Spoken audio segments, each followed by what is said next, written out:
What is up, guys? Alex Acevedo here with Fearless Sports Performance. Today I want to talk to you guys about the load frequency injury curve, how that applies to the way that we program for our athletes, and also what proper ramp up looks like and why it's important after taking time off of throwing.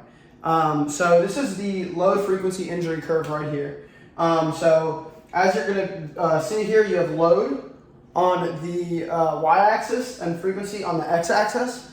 So what that means, load is how intense your training is, how intense your throwing is, basically how much stress you're putting on whatever tissue that you're attacking in whatever training it is you're doing. And frequency is how frequently we're going to be doing that action. So you're going to see here, if you have a more light intensity training, you're going to be able to do it with more frequency. So we have a training modality here that's going to be low stress, low load. You're going to be able to do a lot more frequency, and that's going to be safe right there, right? And then, but if we have something that's higher in intensity, there's going to be higher load, we're going to have to do less frequency of it. So you're going to see that right there is going to be safe for that load.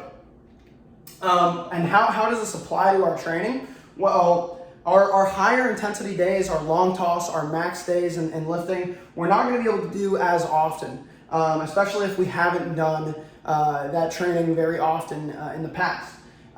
So let's say our long toss days, we're going to want less frequency of, and our lighter stuff, our mobility stuff, we'll be able to do more frequently. We can do that stuff like that every day. And how does this apply to if we take time off of throwing? Well, if you're doing less frequent exercise, this curve is actually going to shift this way. And we're going to see the curve look more like that. And so our high load exercise training modalities are going to have to be done even less frequent. And our lower stress exercises, lower load exercises are also going to have to be done less frequent. But if we do more frequent training, and we train our muscles to adapt, we're actually going to see this curve shift to the right. And so we're going to see that our higher load exercises are actually going to be able to be done more frequently. So the more you throw with high intensity and build up, then the more you're going to be able to long toss, the more you're going to be able to push. And that's where we see that build up at the beginning of a season, where you start with 3 innings, then you move to 4, 5, and then by a few weeks into the season, you're able to push 7, 8, 9 innings for starters. Now, this applies to when you're taking time off the throwing after a season, you have an injury, that curve is going to shift left.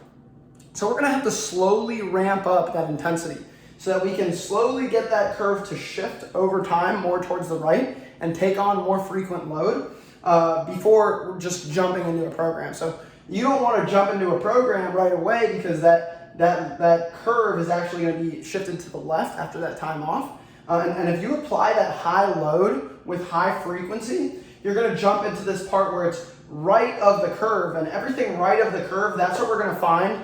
That's where we're going to find our injury. So everything, let's say we have the black curve, that's our baseline curve. Everything right of that is going to be injury. But if we're able to shift that curve right, we're going to have less of a likelihood of getting injured. And we're going to be able to apply more load more frequently. And that's going to give us a chance to make the adaptations that we want to make and improve over time and develop quicker.